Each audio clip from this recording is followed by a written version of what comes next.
On this edition of Collier Highlights, Pickleball Championships are coming to Collier County. Airport safety procedures. Watercross Championships at Sugden. Dinosaur George visits North Collier Regional Park. These stories and more now on Collier Highlights. On Monday, September 14th, the county and several members of the community gathered to celebrate the start of another road widening project. Golden Gate Boulevard from Wilson Boulevard to 18th Street East will be widened from a 2-lane rural road to a 4-lane urban road.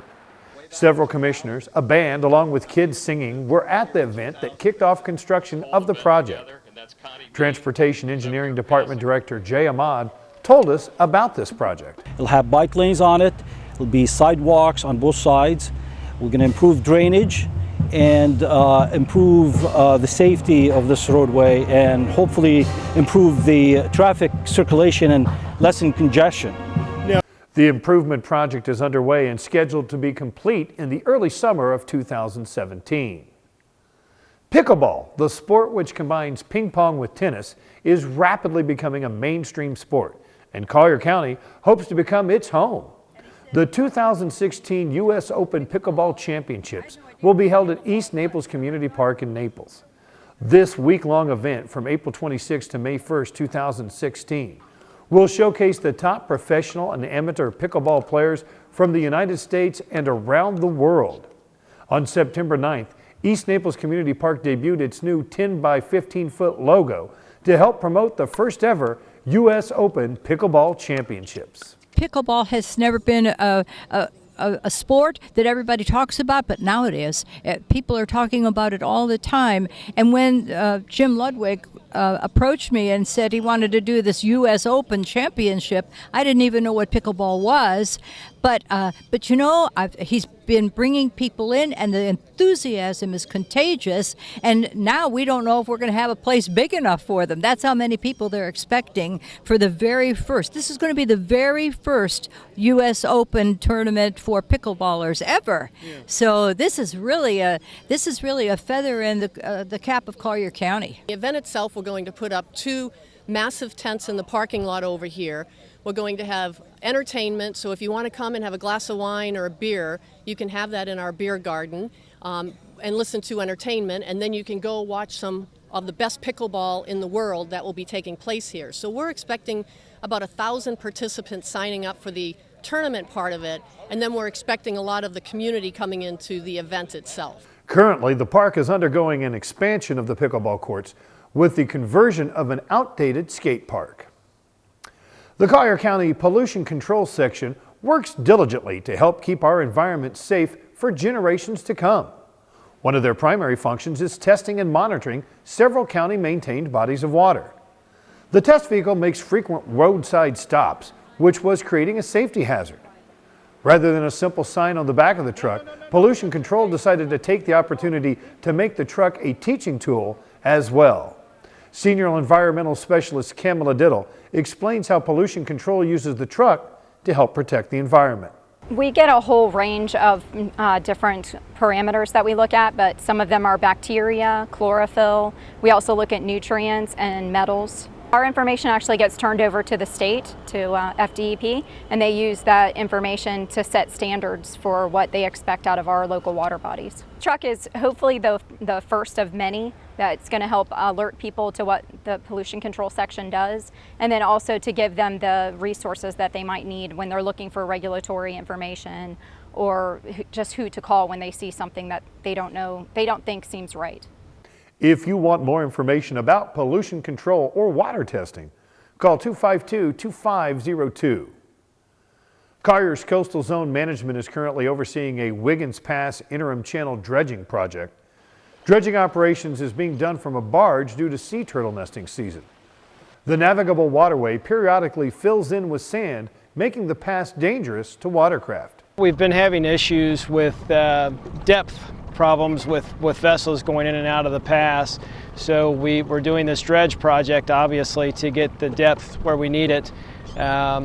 We've had some weather issues that have prolonged this project, but they are actively working to get to the depth needed to get the vessels in and out of the pass. In spring 2013, Wiggins Pass underwent maintenance dredging that straightened and removed 107,370 cubic yards of material from the pass. It's been a successful sea turtle nesting season on Collier County beaches. The nesting season begins May 1st, and the eggs are normally done hatching by the end of November. Environmental specialist Maura Kraus monitors the nest here in Collier County, and she has been busy this season. We have never had so many nests in our recorded history, which has been since 1994, where we have an exponential increase in the nesting. Hatching this year, we did have some storms at the end of July that wiped out some of our nests, and that's okay too, because that's one of the reasons sea turtles lay so many nests, is in the hopes that something will survive. And the state is finally letting us say that we can thank our conservation efforts and all our hard work for this increase. Sea turtle nests are protected by federal law, so make sure you never tamper with a nest should you come across one. In the early 1980s, Tigertail Beach was a sandy beach facing the Gulf of Mexico that provided a variety of recreational benefits to residents and visiting beachgoers. As time progressed, a sandbar emerged in front of the beach above the high water line and soon became stabilized by native dune vegetation. The shoaling became known as Sand Dollar Island, and it fundamentally changed the area to a place where birding and other ecotourism uses rapidly expanded. To that end, a wildlife observation tower is now being constructed at Tigertail Beach to make observing native wildlife even easier. Tigertail Beach is on the Great Florida Birding Trail. It has been since 2006, so it is a destination for birders, and it's also going to promote conservation and education, and hopefully keep some people from walking out there. Keep them away from the birds. We are going to have scopes up there too. We're going to have 2 scopes at the top, an ADA, the whole tower is ADA accessible. We're going to have a Moby mat that goes from the boardwalk to the tower, so people with handicaps will have access to it as well. We'll have scopes on the first floor, high-powered scopes with a locking mechanism in them so people can't turn and look at the condos, but it'll be designed to keep people focused on the Gulf, the water, the flats areas, the birds, and it's very exciting. It also can be used by law enforcement. When you get up to the top there, you're going to be able to see all the way into the Gulf of Mexico. The Tigertail Beach Sand Dollar Island Observation Tower will have its grand opening sometime this November.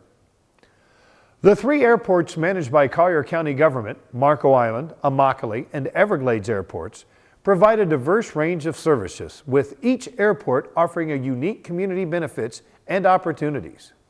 But they all have one top priority: public safety. We stopped by the Marco Island Executive Airport to get an inside look at some of the safety procedures performed on a daily basis. At each of our county-owned and operated airports, Marco Island, Immokalee, and Everglades, we're known for the impeccable service that we provide to each of our customers at these vitally important gateways to Collier County and the Paradise Coast. And in providing that service, safety is certainly our #1 priority. And it's often said that every successful flight begins and ends at an airport. And as the airport operator, safety is our sole responsibility, and it's one that we take very seriously. So we're here today at the Marco Island Executive Airport to take a behind-the-scenes brief look at some of the programs we implement here to ensure the safety of our airport users. Every morning before we open up, our operations staff are hard at work conducting a variety of inspections and quality assurance tests, one of which includes the airfield inspection, which is physically driving the field looking for specific conditions. Particularly on the pavement, we're looking for cracks, holes, potholes, lips, and what we call FOD, or foreign object debris, everything from larger metal components to your small rocks and pebbles. And no matter the size, any amount of FOD can cause potentially life-threatening situations for an aircraft in motion. Here at the Marco Island Executive Airport and our other airports as well, we sell 2 different types of fuel. That would be avgas, or 100 low lead, which powers piston engine aircraft, your Cessna 172s, and Jet A, which powers everything from small turboprop aircraft up to Boeing 747s. Regardless of the fuel type, it's our responsibility as the aircraft operator to ensure that the fuel that we're dispensing to our customers is clean and dry. To learn more about the Collier County airports, go to colliergov.net. The Pro Watercross World Championships were recently held on Lake Avalon at Sugden Park. The week-long event wrapped up on Sunday, September 27th, with championship heats in several classes. We spoke to driver Pete Kaczynski from Bad Boy Racing and Team Chaos about what kind of racing took place at the event and the tour's first visit to Collier County. Like a beach lifestyle type of event, so it's a lot of fun. You know, we have a lot of good camaraderie around all the other racers and all that kind of stuff. What you could basically expect is, you know, the high-packed, action-packed like racing of personal watercraft. So it really makes for a lot of fun out there. You can't ask for a more ideal location and park for this. I've been doing this for over 20 years. I've actually been a race director for another circuit for a couple years as well. And this would be an ideal. This is an ideal location for this type of event. You know, I mean, it's a great park, perfect, and we're glad that that Sugden Park actually lets us do this here. The Pro Watercross Tour signed a 3-year commitment to hold this event at Sugden Park. So if you missed it this year, make sure to check it out next September. Dinosaur George Blazing's exhibit transformed the exhibition hall at North Collier Regional Park into a dinosaur fossil museum for 3 days in mid-September. George Blazing is a self-taught paleontologist and animal behaviorist with more than 35 years of study and research. He is the writer, co-creator, and host of Jurassic Fight Club on the History Channel. George tells us he still gets a thrill out of bringing these prehistoric beasts back to life. The coolest job in the world. I have a traveling museum and we travel all over the country. The idea behind it is to bring exhibits to communities that may not have a major museum, or to go into markets where something like this you wouldn't expect it. And so the idea behind it is to explain to kids and the public kind of what existed on this planet before us. I have kids that come in that know more than half the people I know. These kids are so advanced because they have access to so much information. You know, a child my age, we had books and we had 3 TV stations. Well, today they have the internet and they have access to so many things. So what I find myself doing is not trying to educate kids. I'm just answering questions they have about things they already know. Most of my time, the education side is educating the parents who don't have as much knowledge as a lot of the kids. George claims to have spoken live to more than 3 million people in over 3,000 museums. On Tuesday, September 29th, the Collier County EMS Department, along with the Florida Health Department of Collier County, held a Press the Chest CPR event at both the South Regional Library and North Collier Regional Parks. The free event was open to the public and is designed to help people understand the changes in CPR techniques. CPR, as you know, was invented 50+ years ago, and it's cardiopulmonary resuscitation, which is a very poor name for what we do for these victims. These techniques rarely revive someone. These techniques are meant to keep the brain alive. Back in 2008, the American Heart considered to change the name. They were going to change the name to cerebral resuscitation, which simply means keep oxygen going to the brain. And that's what this initiative is supposed to endorse, is that when someone, a victim, an adult victim, suddenly collapses, there's significant amounts of leftover oxygen in the body. And pushing on the chest will circulate that oxygen up to the brain. The initial need for giving this person rescue breaths is taking a back seat for adult victims who suddenly collapse. And the initiative is to simply press on the chest, move the oxygen that's left over in the body up to the brain, and do that consistently and constantly until help arrives. If you want more information about learning CPR or other medical assist techniques, contact Collier County EMS at 252-3740. Now let's take a look at some of the meetings and events in the month of June. The Board of County Commissioners will meet on Tuesday, October 13th at 9 a.m. in the board chambers on the 3rd floor of the administration building on the corner of US 41 and Airport Road. On Thursday, October 15th at 9 a.m., the Collier County Planning Commission will meet in the board chambers on the 3rd floor of the admin building on the corner of US 41 and Airport Road. Also on Thursday, October 15th at 10 a.m. at the South Regional Library, you can attend the Moving to Florida Pioneer Hardships Lecture. Pioneers coming to Florida in the last quarter of the 19th century faced numerous difficulties not encountered elsewhere. Reservations are required. Call 252-7542 for more information. The Collier County Museums presents Weed and Seeds, A History of Dining in Southwest Florida on Wednesday, October 21st at 2 p.m. This lecture examines various plants utilized by early Floridians, as well as some of the meatier issues of the early diet of South Florida. Learn how the wealth of natural resources in southern Florida has made it a unique dining experience for over 10,000 years. The program is free. For more information, call 252-8738. And the Board of County Commissioners will meet on Tuesday, October 27th at 9 a.m. in the board chambers on the 3rd floor of the administration building on the corner of US 41 and Airport Road. And now, here's a look at what's going on in the parks. My name's Sam. Marissa. We're here to talk to you about what we got as far as fall events that are going on at the parks. We're going to give you some dates and some times and some fun events that we got going on. At Vineyards Community Park, we have the Pumpkin Hunt, which is a Halloween special event where pumpkins will be hidden around the park for the kids to find. It's 5 to 6 p.m. on October 30th at the low price of $12. Come out and have some fun. Over at Eagle Lakes, we're going to have a trick-or-treat event. It's going to be good family fun, safe place for the kids to go. We're going to be having music, bounce houses, and more fun and games, and it's going to be a spooky adventure. The price is $5. It's on October 30th from 6:30 to 8:30, so come check us out. Also at Vineyards Community Park, we have a yard sale where one can buy a treasure or sell the items that are taking over your garage. It is 8 a.m. to noon on October 17th for just $10 for a space. Come out and join us. Ready for a fun, spooky adventure over at our wonderful spook house? Well, come check out Golden Gate Community Center. They're going to be having a special event on October 17th from 6:30 to 8:30. The price for admission is $3. They'll be having bounce houses, music, face painting, a pumpkin contest, so come check them out. It's going to be a good ride. At Max Haas Community Park, we have another Halloween special event titled the Trunk or Treat.